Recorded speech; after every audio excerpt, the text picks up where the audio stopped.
Hi, welcome to Lecture 11, Communication and Relational Dynamics.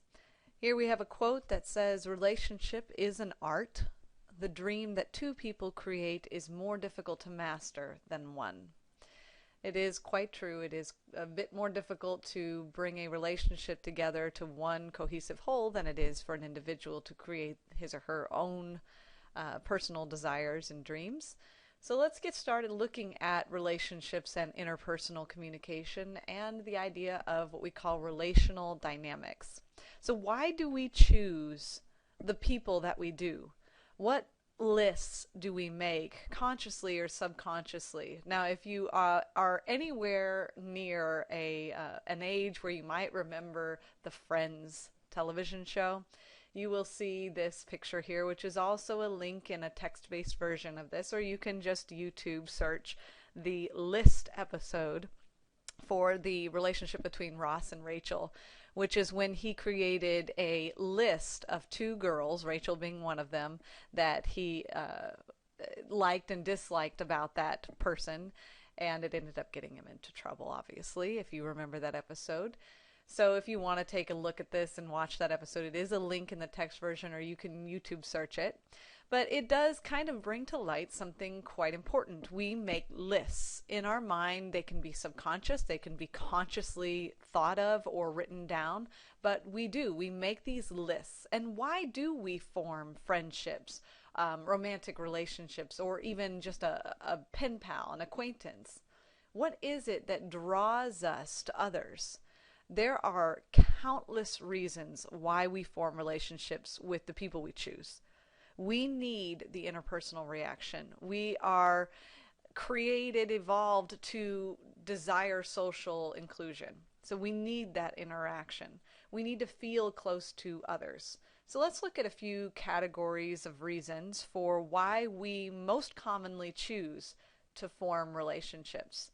Now, a couple of things we have here are things like appearance. We might choose a relationship that is based on, at least initially, the appearance of the other person.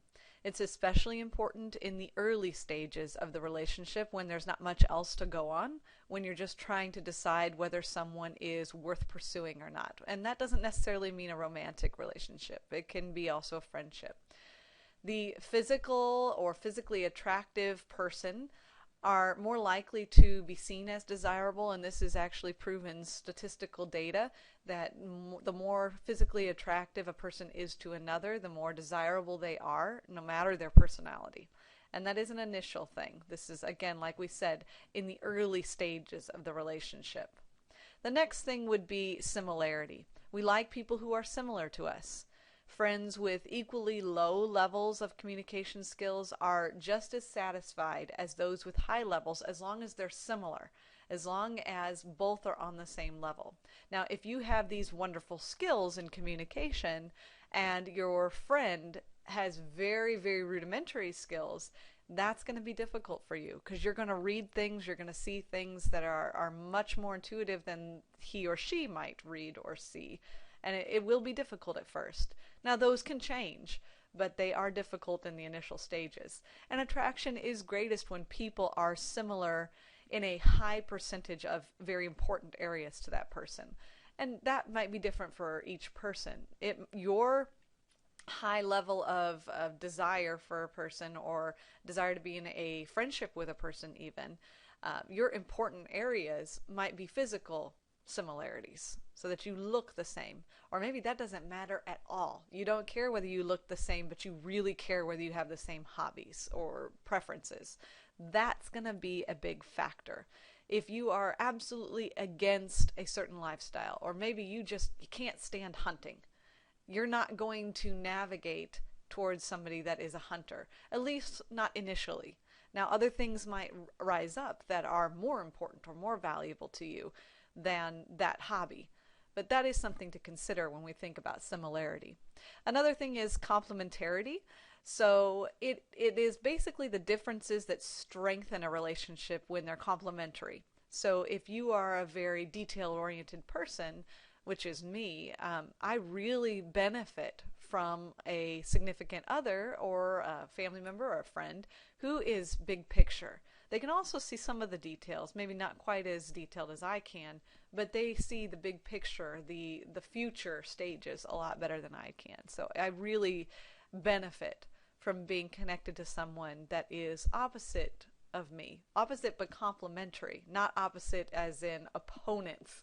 So this complementarity is very good, and a reason why many of us choose people that are different from us.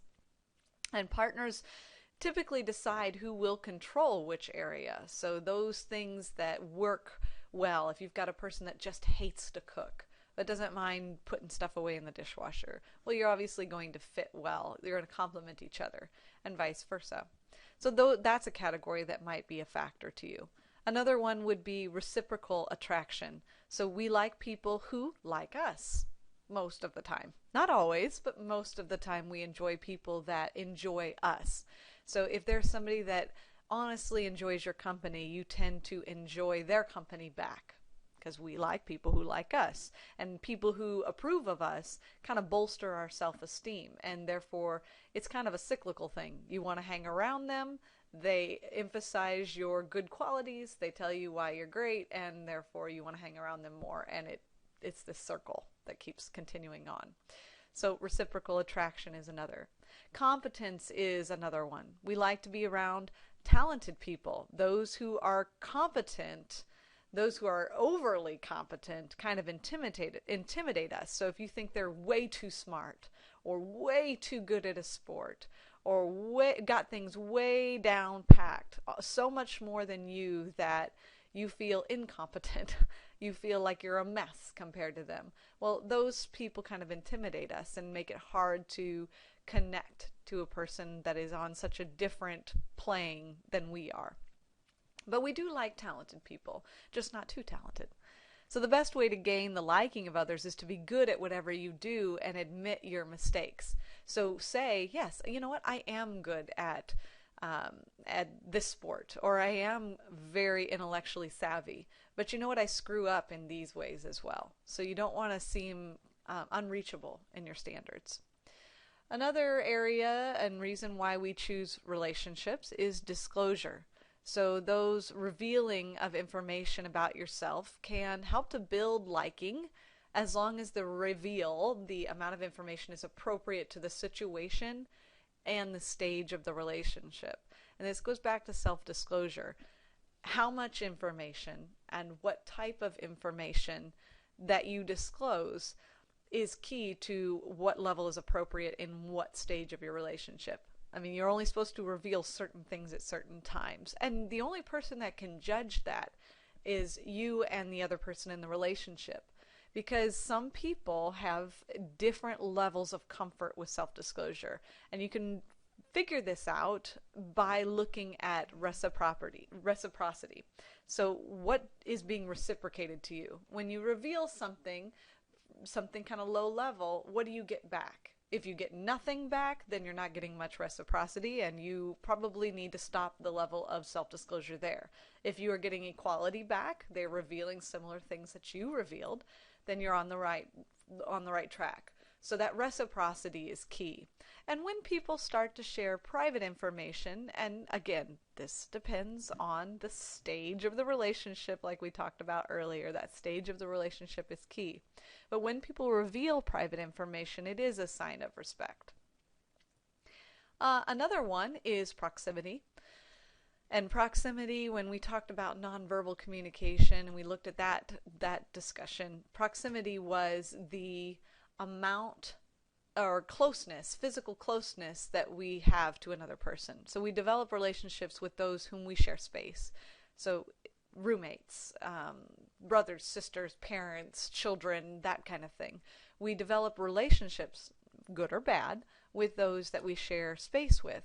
And in many cases, proximity leads to liking, and if it doesn't, hopefully there's something you can do about it. On the other side, familiarity can also breed contempt if not managed well, so you have to watch proximity. So yes, being with someone in a shared space can help to develop the relationship, can cause you to create this relational connection, but it can also harm it if it's not managed well. And then finally, we have our rewards. And this is seen most prevalently through the social exchange theory. And this is written fairly clearly all through the internet and also in many textbooks, including the one that you have. But the social exchange theory basically says that we take the rewards we have in a relationship and we look at those rewards. We write down our list mentally or actually write it down. And then we look at the costs. And if the rewards outweigh the costs, we have a positive outcome. If our rewards in a relationship are less than what the relationship costs, then we have a negative outcome. So we seek people that either give us equal or greater rewards than our costs. And oftentimes we definitely seek those that give us greater rewards. Now, statistically speaking, or study-wise, recent studies have shown that there's a pretty good rule of thumb as to whether or not a relationship will survive. They were looking at marital relationships, but this could be applied to a variety of relationships. And the rule of thumb was for every negative interaction that a relationship has, or negative experience, again, a cost, you need to have at least 5 rewards. So 5 things that make you happy for every one negative, every one drawback, and the relationship will be a content one. Now, it doesn't always apply to everything because definitely certain costs can be highly weighted. They can cost a lot compared to individual rewards. So it definitely will vary, but it's a decent rule of thumb. They were able to kind of see that this was the rule that played out. If it was less than that, you tended to have some issues. So 5 rewards to every one cost has been a pretty good rule of thumb. And these are some of those things, back up to the top, some of these things that we use and categorize as reasons for forming relationships. So again, it's appearance, how similar we are, do we complement each other, is there reciprocal attraction, do they like us, how competent is that person, are they too competent or just competent enough, do they disclose and at what amount do they disclose. How close physically are they to us? Are they living in the same house? Do they share the same space with us regularly? And do our rewards outweigh our costs? So now that we know why we choose to be in some relationships, what are some common ways we manage those relationships? Now, one thing you might have experienced, maybe even without realizing it, is what we call dialectical tensions. Now, these are conflicts that arise when 2 opposing or seemingly incompatible forces exist simultaneously. So this can occur in most any relationship, ranging from a brand new high school romance to a 50-year-old marriage. And it also can apply to friendships and other types of relationships. So what are these, quote, tensions? These incompatible forces. So here are 3 areas in which you may have experienced dialectical tensions in your relationships. Let's take a look at these 3 areas. The first one is connection versus autonomy. And these are the tensions that exist in every relationship. It's just at some point some will pull harder than the other. So in this situation, we feel the need to be both physically and emotionally close to our loved one, but at the same time, we have a need for individuality and separation in order to protect our identity. So we want to be a couple, but also an individual at the exact same time. And each relationship, each individual within each relationship is going to feel different percentages, different needs for that level. So all of these can reflect back to kind of a 100% scale.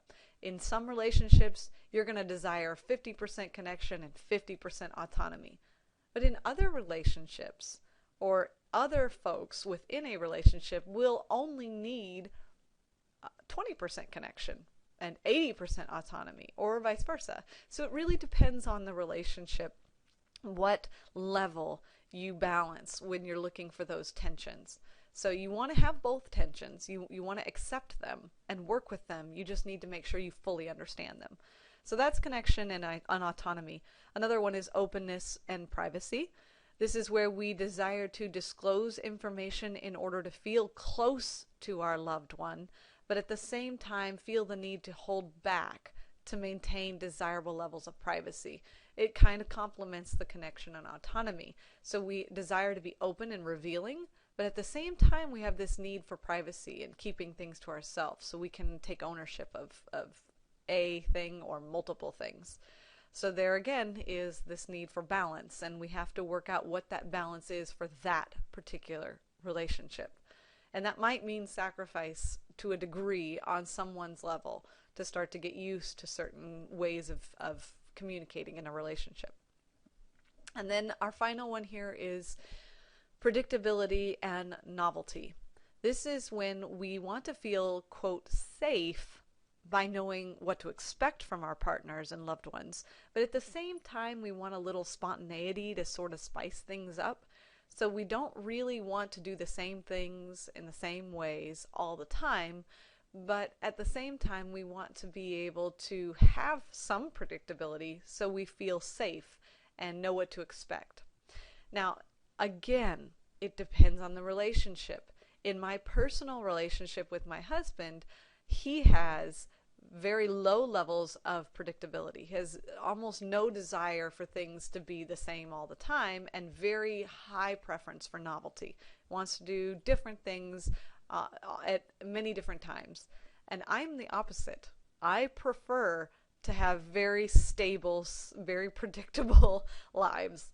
And the novelty makes me nervous. So it really is something that we have learned to balance, and we're still working on it, but we've gotten to a place where he's comfortable with a little bit more stableness, a little bit more predictability, and I have opened up to the idea of more novelty. So it really does depend on the relationship. So have you felt any one of these before? It's very likely you have. You have probably felt frustrated, or you have frustrated your partner by these tensions. I know I have frustrated my husband with the predictability novelty thing. We really do struggle with that at times because I just want to do things a certain way that we've always done it, and he wants to do it differently, a new way. So you have to understand where each of you lie, because you may be frustrating him or she may be frustrating you, and so on. Have you ever asked yourself, why do I want to be with them 1 minute and not the next? Why do I want to be with them 1 minute and then alone the next minute? Or asked your partner a similar question? How have you managed the tensions that you have been faced with? Now, here are some ways we deal with the tensions we experience in a relationship. So ways that we typically will manage these dialectical tensions. These are not all good ways to manage tensions, but they are ways in which they happen. One, you deny them. You say, I don't feel this way, or our relationship is not dealing with this predictability novelty issue, this autonomy and connection issue. Not a good way to do it, but it is one way that people manage emotions and manage these tensions. Number two is disorientation. You feel overwhelmed by the tensions. Maybe the relationship is a mistake. Well, they want to be with me all the time. Maybe I shouldn't be with this person, or vice versa. Number three, alternation. This is going back and forth between the tensions. 1 week you're all about the predictability, and the next week you're all about the novelty, and it's not working. In some cases it might. It just depends on the relationship. But that's one way we do it. We alternate the tensions rather than accept them. Segmentation is another one. We only deal with the tensions in some areas. So when you're looking at maybe openness and privacy, maybe you only are open about workplace issues but not about past relationships. So there's kind of this rule. These things are things we're going to be open about, and these things are things we're going to be not disclose. We're going to be private about. Maybe you actually balance it. Maybe you give a little bit here and a little bit there, and you're almost a 50-50. Maybe you integrate the tensions. So you use the tensions to your advantage. When you know that you have a novelty predictability issue, maybe you enjoy going to a restaurant every single month. You know you want to go out to eat at least once a month, or even once a week. You know every Friday you go out to eat. That's very predictable. But with the novelty, you go to a different restaurant every week. So you have the predictability and the novelty at the same time. So you're integrating those tensions. Number 7, maybe you recalibrate. You no longer see the tensions as contradictions. You say, you know what? I have this need for predictability and he has this need for novelty, but that's not a bad thing. Maybe we need to find a way to integrate them into our lives and make it work. We recalibrate our thinking. This is what's made a great deal of difference for me. And then finally, 8 is another one, and you see them as a reaffirmation, and you accept those tensions as a challenge, and you look at them as a way to work out the relationship, to understand the relationship. And these are all different ways that people use to manage our dialectical tensions, and they're going to be different for everyone. And just consider, which of the 8 have you used in the past? Have you used any of the 8 in the past? Probably. Did any of them work for you at any given point in time? And if they did or did not, why? Why did they work? Why did they not work? Was it the person? Was it that point in your relationship? Was it you? Did you need to maybe recalibrate your thinking? Consider that. Think about an issue you're having with the tensions and try to figure out where you have fallen so far. If I was trying to think about the predictability and novelty issue that my husband and I had quite a few years back, I would go through and say, okay, which one of these am I doing right now? Okay, I'm doing alternation. Is that working? No. Why is that not working? And then figure out what to do from there. Maybe I should try something else. Maybe I'll try recalibration. All right, let's try that. Oh, it's working. Wonderful. So think about what you're using and why it is or is not working. Now, these are just some questions that you'll have to address when thinking about the experiences you've had in your relationships when dealing with those tensions. Now, what happens if you are not able to manage the tensions or an event occurs in the relationship that causes damage, real relational damage? When something goes wrong in a relationship, how do you determine whether the relationship is repairable or even how to repair it if it is? Now, here are some types of relational transgressions, so things people do wrong. These often signify whether a person feels the relationship is repairable or not. So you've got a couple of different types of transgressions. You have minor versus significant transgressions. You look at the problem, you say, all right, is this problem easy to solve? You recognize when it is easy to solve, and some problems are more complicated and impactful than others. So is it a minor transgression or is it a significant transgression? So you guys are having an issue. How do you deal with it? You look at whether it's minor or significant. Number 2, you look at it and decide whether it is social or relational. Now, some transgressions violate social rules. Were you humiliated in public, or did something happen that violated a family rule, and that's something that was kind of just relational and not a social issue? That may determine how you deal with it. Was the violation, the transgression, deliberate or unintentional? Now, transgressions are not always intentional, and does that make a difference to you? Is intentional behavior versus unintentional behavior a big deal? It may be, it may not be. And number 4, was it a one-time thing or is it incremental? Was this the first time the incident occurred, or does it happen regularly? So that's something to really consider when you're trying to decide whether a transgression somebody has done is worth repairing or not. You have to look at these 4 things and decide why, if or why they even matter. Now, again, back to the Friends episode, because it just plays so nicely into relational dynamics and transgressions. If, again, you have ever seen this show and looked at this particular issue, you've got the Ross and Rachel breakup. If you've not seen it, YouTube it. Just look up Ross and Rachel breakup fight Friends, and you'll hear the story, and you will be able to look at what happened. So identify which types of relational transgressions are at play in this incident. What happened? Does the incident fit into these categories, and how so? Was the transgression minor or significant? Was it a social violation or was it a relational violation? Was the transgression deliberate or was it unintentional? Is it a one-time thing or is it incremental? And if you were that person, if you were in this case Rachel, would these answers to these four promote you to repair the relationship or to dissolve it? So relational repair is something to really consider when you are looking at these categories. And in this case, once you watch it, you'll know that the relationship wasn't actually reparable for Rachel at the time. And why was it not? What did she answer to these that made it not reparable? All right, so hopefully you fully understand relationships and some of the relational dynamics that are connected to them and why we form relationships in the first place. Hopefully this all makes at least a little bit of sense. Feel free to go back to the beginning and rewatch it if you need a little bit more clarity, and use this information to see where your various relationships are experiencing the tensions and how you are managing or repairing those tensions in those relationships. If you have any questions, let me know, and have a great week.